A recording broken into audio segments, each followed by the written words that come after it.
बच्चों, topper guidance academy में आपका स्वागत है। आज हम लोग 11th के बेसिक केमिस्ट्री में पढ़ेंगे एटॉमिक एंड मोलिकुलर मास। चलिए देखते हैं। सबसे पहले हमारा आता है मास नंबर, है ना।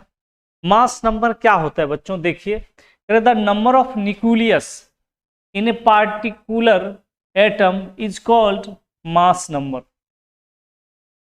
अगर किसी पार्टिकुलर एटम में जो न्यूक्लियस का नंबर होता है ना, उसी को हम लोग मास नंबर बोलते हैं। तो मास नंबर होता है number of proton plus number of neutrons का, क्योंकि न्यूक्लियस में बच्चों क्या पाया जाता है? प्रोटॉन और न्यूट्रॉन्स। तो मास नंबर प्रोटॉन न्यूट्रॉन के कॉम्बिनेशन के बराबर होता है। आप जानते हैं इलेक्ट्रॉन्स क्या होता है? ऑर्बिट में चारों तरफ चक्कर काटते रहता है ना। प्रोटॉन और न्यूट्रॉन्स जो है वो हमारा न्यूक्लियस में रहता है, इलेक्ट्रॉन्स जो है वो घूमते रहता है। और हम जानते हैं कि किसी भी चीज का मास उसके सेंटर पर रहता है। तो सेंटर पर कौन सा है? Proton neutron. इसीलिए मास जो होगा प्रोटॉन और न्यूट्रॉन के कॉम्बिनेशन के बराबर होगा।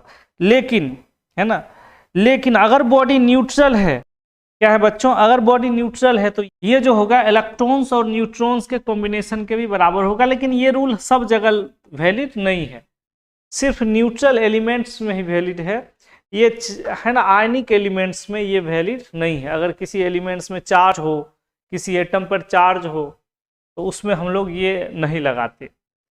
सिर्फ प्रोटॉन और न्यूट्रॉन्स को ही हम लोग क्या करते हैं? इंपोर्टेंस देते हैं। चलिए आगे बढ़ते हैं। एटॉमिक मास क्या है बच्चों? है ना, एटॉमिक मास देख लेते हैं। Average mass of the atom of an element. किसी भी एटम्स का एवरेज मास जो होता है बच्चों, उसको हम लोग एटॉमिक मास बोलते हैं। एटॉमिक मास को हम लोग AMU में, है ना, लिखते हैं। किसमें लिखते हैं? AMU। AMU मतलब एटॉमिक मास यूनिट। ये मतलब आप ऐसे बोल सकते हैं कि कोई भी एटम्स का जो मास हम लोग लेते हैं, उसका ऐसा यूनिट जो होना चाहिए वो AMU होना चाहिए, है ना। मास का जो हम लोग क्वांटिटी होता है मेजर करने का, कोई भी एटम के मास का, उसको हम लोग AMU में लेते हैं। ठीक है। एटॉमिक मास होता कितना है? तो उस एटम का mass of one atom by one AMU, मतलब उस एलिमेंट के एक एटम का मास बाय एक AMU, दोनों को डिवाइड कर दीजिएगा तो एटॉमिक मास आ जाएगा आपका। एटॉमिक मास यूनिट क्या होता है ना। बार बार ये वर्ड आता है AMU, क्योंकि यहां भी आप देखते हैं मास बाय वन AMU, तो AMU कुछ तो वैल्यू होगा। चलिए, एटॉमिक मास यूनिट क्या होता है? एटॉमिक मास यूनिट कहते हैं द क्वांटिटी ऑफ 1/12 पार्ट, है ना, the quantity of 1/12 masses of an atom of carbon atom. Carbon atom के मास का 1/12वां भाग जो होगा वो कहलाता है 1 AMU। ठीक है। अब देखिए 1 AMU इज इक्वल टू 1.66 गुने 10⁻⁻24 ग्राम। 1.66 इंटू 10⁻⁻24 ग्राम, या केजी में बात करें तो 1.66 इंटू 10⁻22 kg। तो याद डायरेक्ट आप रखिएगा, क्योंकि डिफिनेशन उतना समझ में AMU नहीं आता है। अब सीधा बात कीजिएगा, AMU जो होता है कार्बन के मास का 1/12 पार्ट होता है। ठीक है, कार्बन के एक एटम के मास का 1/12 पार्ट होता है, जिसको हम लोग कैलकुलेशन करके 1.66 इंटू 10⁻⁻24 ग्राम या 1.66 इंटू 10⁻⁻22 kg हम लोग लेते हैं। ठीक है, यूज करते हैं। जहां यूज होगा हम लोग ये डाटा यूज करेंगे फिजिकल केमिस्ट्री में।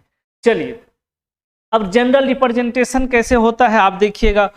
ये हम बार बार आपको कहते हैं 30 तक आपको किसी भी कंडीशन में याद रखना है। Hydrogen, helium, lithium, beryllium, boron, carbon, nitrogen, oxygen, fluorine, ऐसे करके आपको टोटल एकदम एक सांस में आपको आ जाना चाहिए। इतना रट लीजिए जैसे बच्चा 1 से 20 तक टेबल रट लेता है और एक बार सोचता भी नहीं है और तुरंत सुना देता है। अगर आप केमिस्ट्री मजबूत करना चाहते हैं तो आपको 1 से 30 तक आपको क्या करना है? अच्छा से याद रखना है ना।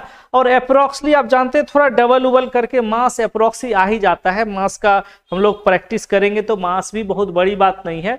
एटॉमिक नंबर का थोड़ा डबल कर देते हैं, किसी का डबल से ज्यादा है ना, लेकिन लगभग डबल कर देते हैं तो मास लगभग आ जाता है ना।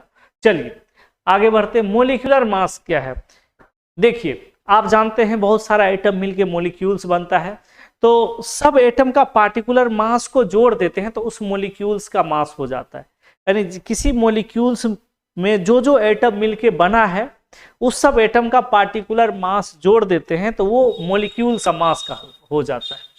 The sum of atomic mass या weight present in a molecule, कह रहे क्या है, एटॉमिक मास बोलिए, देखिए केमिस्ट्री में एटॉमिक मास बोलिए या एटॉमिक वेट बोलिए, दोनों में कोई अंतर नहीं है। फिजिक्स में हम लोग मास और वेट में बहुत अंतर समझते हैं, है ना। तो हम लोग का केमिस्ट्री में एटॉमिक वेट बोल दे या एटॉमिक मास बोल दे, आप समझिएगा कि वही है। तो कह रहा है कि, है ना, किसी मॉलिक्यूल्स में जो एटम्स होगा उसका टोटल मास के बराबर क्या होता है, मॉलिक्यूलर मास होता है। Multiplying the atomic mass of each element by number of same atom. अगर मान चलिए हाइड्रोजन 10 बार है तो एक हाइड्रोजन का मास लीजिएगा, उसको 10 से मल्टीप्लाई कर दीजिएगा। अगर कार्बन मान चलिए 5 बार है तो एक कार्बन का 12 होता है, 12 होता है, 12 से 5 को मल्टीप्लाई कर दीजिएगा। यही कहना चाह रहा है। Adding other masses of atom, अगर एक मॉलिक्यूल्स में अदर एटम्स जुड़ा हुआ है तो पहले एक का कर लीजिए, फिर प्लस, फिर दूसरे का कर लीजिए, जितना है सबको ऐड कर दीजिएगा। ये रूल्स है निकालने का। जैसे मान चले CH4 है ना, फिर से बता देता हूं, CH4 यहाँ एक कार्बन है बच्चों और 4 हाइड्रोजन है, ठीक है, एक कार्बन है और 4 हाइड्रोजन है। तो हम लोग देख लेते हैं, कार्बन का वेट कितना है 12 और हाइड्रोजन का 1 है, तो 12 × 1 12 + 4, तो ये कितना हो जाएगा, तो हो जाएगा 16 AMU। ये हमारा क्या हो गया, है ना, CH4 का वेट जो हो गया 16 AMU हो गया। ऐसा देखिए, यहाँ देखिए कार्बन कितना है 12 है तो 12 × C लिख दिए, हाइड्रोजन 22 है तो 22 × H लिख दिए, ऑक्सीजन 11 है तो 11 × O लिख दिए। अब 12 × एक कार्बन का 12 होता है, ठीक है, हाइड्रोजन का 1 होता है तो 22 × 1 कर दिए, 12 × 12 कर दिए, और ऑक्सीजन का 16 होता है तो 11 ऑक्सीजन है, 11 × 16 कर दिए। अब इसको हम लोग क्या करेंगे, ऐड कर देंगे, तो ये 144 हो जाएगा, ये 22 हो जाएगा, और ये हमारा 671 हो जाएगा, 167 हो जाएगा, ठीक है। अब इस सबको क्या करेंगे, जोड़ देंगे। ये टोटल कितना हो जाएगा बच्चों, टोटल ये आ जाएगा कितना 342, है ना। ये सबको आप ऐड करेंगे तो आ जाएगा 342। चलिए, तो अब हम कुछ क्वेश्चन दिए हैं बच्चों, हम देखते हैं कि आपको, है ना, बेसिक चीज, एकदम बेसिक चीज मॉलिक्यूलर मास निकालने आता है कि नहीं। चलिए, पहला क्वेश्चन H2O, जल्दी जल्दी बनाएंगे, ये एकदम 10th स्टैंडर्ड का क्वेश्चन है। अगर आप इतना तो आप 10th में ही पढ़ लिए होंगे, लेकिन हम आपको रिवीजन करवा देते हैं क्योंकि चैप्टर का भी नाम है बेसिक केमिस्ट्री, है ना। तो H2O, तो इसको क्या करेंगे बच्चों, 2 × H + 1 × O। हाइड्रोजन का कितना मास बच्चों 1, है ना, तो हम लोग लिख देंगे बच्चों 2 × 1 + 1 × ऑक्सीजन का कितना, तो 16, तो ये कितना हो गया 18, ठीक है। ऐसा CO कार्बन मोनोऑक्साइड, तो इसमें एक कार्बन है 1 × C + 1 × O, एक कार्बन है और एक ऑक्सीजन है, तो कार्बन का 12 होता है तो 1 × 12 + 1 × 16, तो ये कितना हो जाएगा बच्चों 28। चलिए HCl, इसमें 1 H है, हाइड्रोजन एक है और एक ही क्लोरीन है, तो हाइड्रोजन का कितना हो जाएगा बच्चों 1, और क्लोरीन का, अगर आपको एटॉमिक नंबर अभी पता होता तो आप वो, है ना, क्लोरीन का भी इजीली बोल देते, 35 होता है, तो 35 + 1 36 हो जाएगा। NaOH का, इसमें क्या है बच्चों, एक सोडियम है, Na है, एक ऑक्सीजन है और एक हाइड्रोजन है, ठीक है। तो Na का, है ना, तो Na का अगर एटॉमिक नंबर आपको पता है तो आप जो है इसका जो है इजीली निकाल सकते हैं, तो है ना 22 होता है। Na का कितना होता है बच्चों 22, 0.9 तो 23 ले लीजिए, है ना, 22.9 है तो 23 ले लेते हैं, प्लस ऑक्सीजन का हम लोग जानते हैं 16 होता है ना, और हाइड्रोजन का जानते हैं 1 होता है। अब इसको बच्चों जोड़ देंगे, 6 3 9 1 10 0, और ये है ना 1 + 2, है ना, ये क्या हो जाएगा 2 + 1 3, और ये किसका 4, ये 40 आ जाएगा। C2H2 का, तो ये 2 × C हो जाएगा बच्चों, 4 × H हो जाएगा, 4 इसमें हाइड्रोजन है, 2 कार्बन है, तो 2 इंटू 12 और 4 इंटू 1, तो ये हो जाएगा 24 प्लस 4, ये हो जाएगा 28। ठीक, CO2 का देखते हैं, एक कार्बन है और 2 ऑक्सीजन है। एक कार्बन का 1 इंटू 12 हो जाएगा और 2 इंटू ऑक्सीजन का कितना, तो 16, तो ये हो जाएगा 12 प्लस 32, तो जोड़ दीजिए 2 टू 4, 44 हो जाएगा। H2SO4 का देख लीजिए, 2 हाइड्रोजन है, एक सल्फर है और 4 ऑक्सीजन है, तो हाइड्रोजन का 1 हो जाएगा, है ना। अब सल्फर का, अब देखिएगा ऑक्सीजन के जस्ट नीचे सल्फर का 16 होता है और इसका जो एटॉमिक मास है डबल कर दीजिए 32 होता है, तो सल्फर का 32 प्लस 4 इंटू ऑक्सीजन का 16, तो ये हो जाएगा 2 प्लस 32 प्लस 64। बच्चों ऐड कर लीजिएगा, ठीक है। आगे CaCO3 है, इसमें एक Ca है, एक कार्बन है और 3 क्या है बच्चों, ऑक्सीजन है, तो एक Ca का, अब Ca का आपको याद रखना पड़ेगा, है ना। एटॉमिक नंबर अगर आपको याद होता, मैं बार बार कह रहा हूं, तो Ca का आप इजीली जो है निकाल लेते, ठीक है।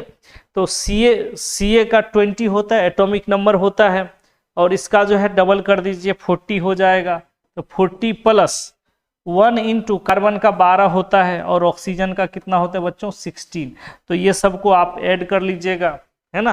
तो ये हमारा 40 प्लस 12 प्लस 48, इसको ऐड कर लीजिएगा, ये इसका क्या हो जाएगा, ये इसका मोलिकुलर मास हो जाएगा।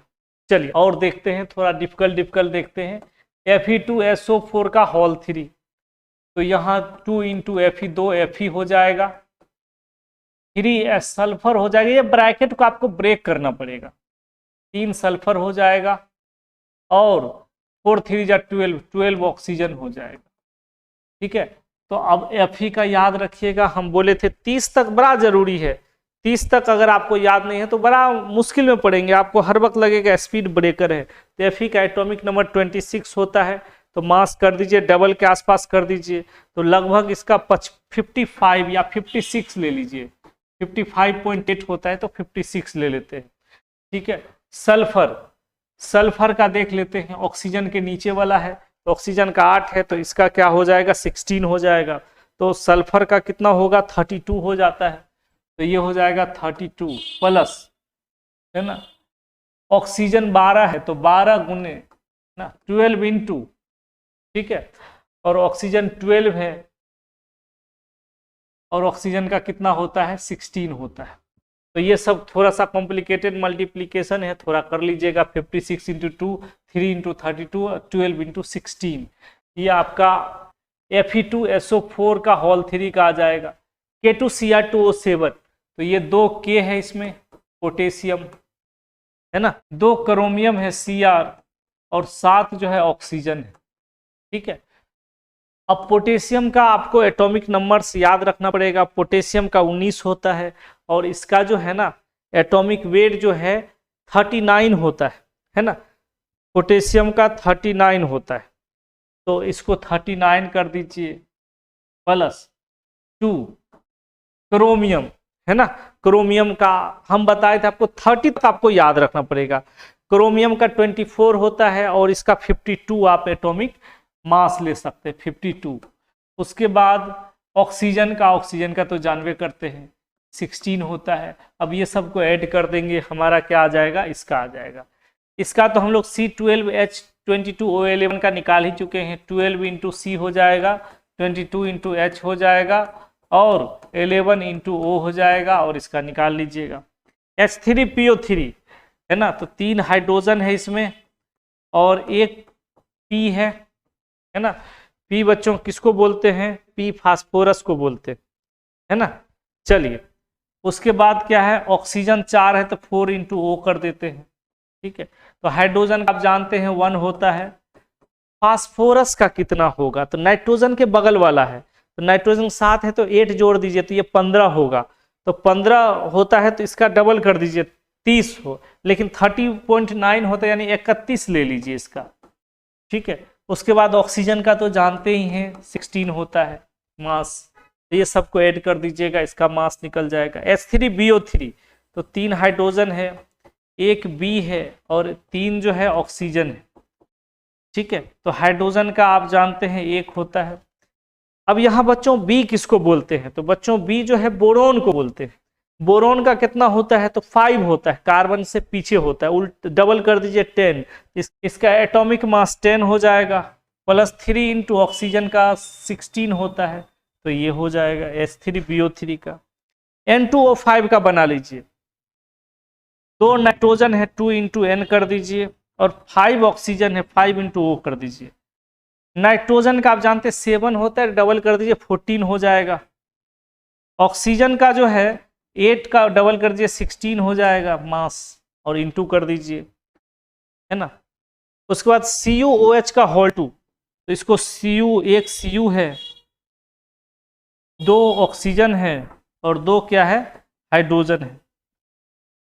कॉपर का एटॉमिक नंबर जो है ना, कॉपर का एटॉमिक नंबर फिर आपको याद रखना पड़ेगा 29 होता है ना। तो